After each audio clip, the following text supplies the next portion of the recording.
Yo, what is up, everybody? Jumping here, and I am back on some Nioh 2, and recently the DLC came out, and I wanted to talk about something, because I kind of have bad news. Now, here's the deal. For a while now, I've been giving out skill gauntlets, because I've made some build videos, and in those videos, I know how hard it can be to get skill gauntlets. I say, hey, if you really need this stuff, I can drop it for you. Just hit me up. And people have hit me up like crazy. I've given out so many gauntlets to so many people.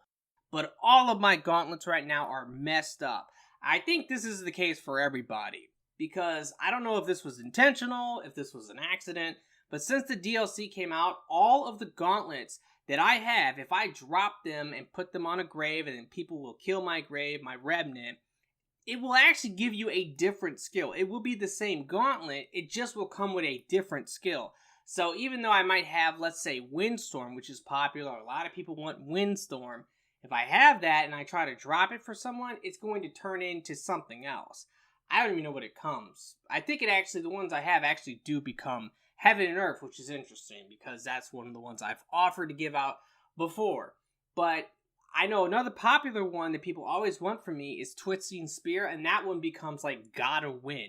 So I could technically sit here with all my gauntlets, go through all of them, drop them on graves, have people kill them, and then tell me what they become, and then maybe even write it down so I could remember, okay, this one becomes that, and this one becomes this. I don't want to do all that. But I did have, like, pretty much all of the best skills that people would want, and people would hit me up a lot, once I've given them, let's say, Windstorm or Twisting Spear or Heaven and Earth. They might hit me up again and say, well, do you have Gotta Win or Devastation? Do you have Moonlit Snow? Whatever it might be. And I always be like, all right, yeah, sure, I got this stuff. I can give it to you. And I do have some new gauntlets as well, which I think the new gauntlets are working fine. So that's good news. But yeah, all of my gauntlets I have, they're all messed up. I'm going to show you what I'm talking about because I did actually have someone drop me the grave back. Because this person wanted Rage Duration, and I do have Rage Duration. Unfortunately, this is the only one I have. I used up the rest of them a while back, and I never actually got more of these. So I'm kind of screwed when it comes to Rage Duration. But this is an orange inheritable, and I dropped it on my Rev, and then they killed it, and they picked it up, and it was wrong. And then I had them drop it so I could see what would happen, and there you go. I mean, if you actually look, it's the exact same gauntlets, right? Exactly the same. The only difference is the skill. The orange inheritable changed to another duration skill, which is kind of fascinating. But this is what happens with the skills as well, for the damage skills. They will just change to something else. So I can no longer actually drop these gloves for people. And I'm getting hit up a lot because a lot of my older videos are being viewed a lot more now because a DLC came out and people are more interested in Nioh 2 again. So I wanted to make this video to kind of talk about this, but also I wanted to kind of talk about what I think the new meta is going to be because I think that the skill gauntlets are kind of pointless now. I really do. Now this is both good news and bad news because they have added in the star effects. And I personally think that you don't really want a certain skill damage because if you're making a build around just one skill, that was the old meta, is that you just focus on one skill, you buff it up really strong, and you run around and just kill everything with that skill. It's pretty basic, and obviously they kind of probably wanted to get away from that. But they gave us the star effects now, which are kind of annoying to get. Now, the good news is you don't need star effects. You can just temper on active skill damage on every piece. You can even also get melee damage on some pieces. I've noticed you can get it on the gloves, I think, on the boots, on the helmets. Now, the coil snake helm, for example, you can't get skill damage or melee damage on it because it comes with melee damage versus poison enemy.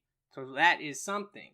But I mean, when you can get active skill damage on every piece, that's way better than just one skill, because now you can have a build around any skill. It doesn't matter what it is, because you're boosting the damage to all your skills. Same with if you can get melee damage, that would be the best, just because that would boost the damage to everything. So I definitely think that this is what you want to go for. Now, the reason why this is good news is because you don't have to rely on other people to give you the skill damage anymore. That was a really annoying thing. If you needed windstorm damage for your build, you would have to ask somebody to drop it for you, or you would have to randomly find a grave that had it, which could just be super annoying. And most people did not want to do that. So now you can just get the star effect yourself, or you can just temper on active skill damage to all your pieces.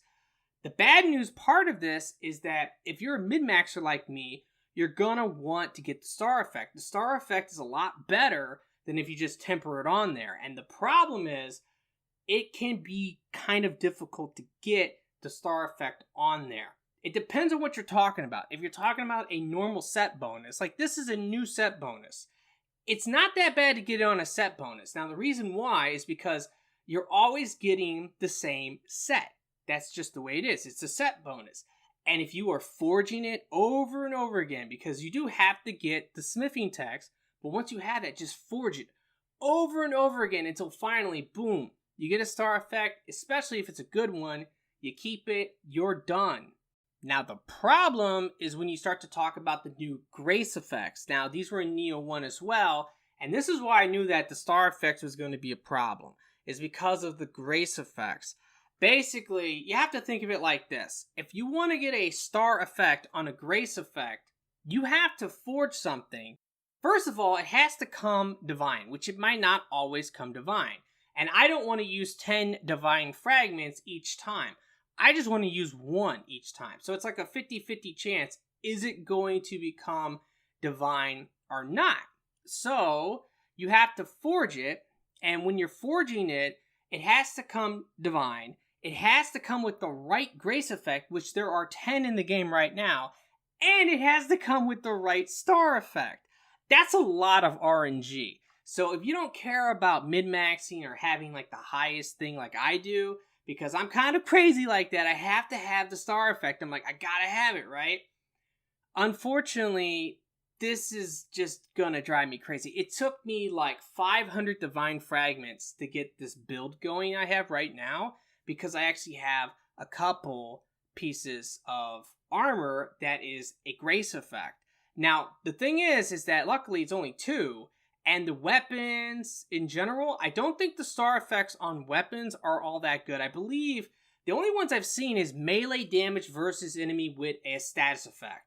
And you cannot get, for example, you can't get attack bonus heart or attack bonus strength or any of those. You can't put those on. You cannot stack those together. If you could, that would be a nightmare. That would be a min-maxer's nightmare. But luckily you can't, so I would rather have the attack bonus heart over the melee damage versus poison enemy. Now, speaking of that, I do want to talk about what they have done to the old meta, because they nerfed the crap out of stuff. The first one I gotta talk about is Tenjin, because they destroyed Tenjin. They really did. Basically, what they did was they nerfed the damage of it, because if you're in high stance and you get the Amarita bonus, it will give you an attack buff. It used to be about 28%. It was somewhere around there. It was a really good buff. And the main thing about it, though, was you could stack it with other attack buffs. You cannot stack attack buffs normally. You can't have, like, an attack buff from the Carnage Talisman and the Rage attack buff at the same time. One's going to overwrite the other. Well, now, the big nerf, in my opinion, is that Tenjin can no longer stack with those buffs. Now you have to choose, what buff do you want? Maybe it's Rage, maybe it's Tenjin, maybe it's Carnage, but you cannot go, I have Tenjin and I also have this other one. So to me, that's the big nerf to Tenjin, because it still is a good spirit. If you want to use this as your primary attack buff, it's a good spirit. But at the same time, they really did neuter it, in my opinion. They neutered this spirit, like, big time. I've been using Atlas Bear. I do like Atlas Bear, mainly if you are going to focus on multiple stances. And that's good news, by the way, because, I mean, come on. Everybody's build was a high stance build, for the most part. If you were lazy, you would just stay in high stance. You could always go to high stance, get the attack buff, and then switch to whatever stance you wanted to. But the old meta was like high stance builds. And that was, pretty whack, let's be honest. So Atlas Bear is nice because you can be in whatever stance you want, and it gives you a 5% melee damage buff, which is pretty low. I wish it was higher, I really do. And then, of course, there's the new spirit, which gives you high attack damage. So this is kind of like a better version of Tenjin, in my opinion, because the big thing about this is that this can stack with other attack buffs. You can have an attack buff and still have high attack damage. This is just an added bonus. So I think that this new Ho is pretty good, and it's definitely one you might want to use. Also, it gives you luck, and it gives you Amarita earned. This is a good spirit, there's no doubt about it. But right now I've been using Atlas Bear just because I'm using mid stance, and I'm using, high stance, sometimes low stance, and that melee damage bonus will work for everything. So that's why I'm using Atlas Bear. Now, the other thing they did, which was just, it was pretty bad, I'm going to be honest, was they neutered Honda. Now, Honda, unfortunately, is still kind of like the best clan, okay? And that's because there's no other clan that I can really think of that's going to give you both a really good defense buff and a pretty good, now, attack buff. So the old Honda would give out 28% active skill damage. I made a video about this because this blew my mind when I figured this out. That was a 7 times the amount increase, which is insane. It really was. Because I thought that the maximum buff would have been like 10 to 12%. Well, they went ahead and nerfed it. They lowered it from 28% all the way down to 7.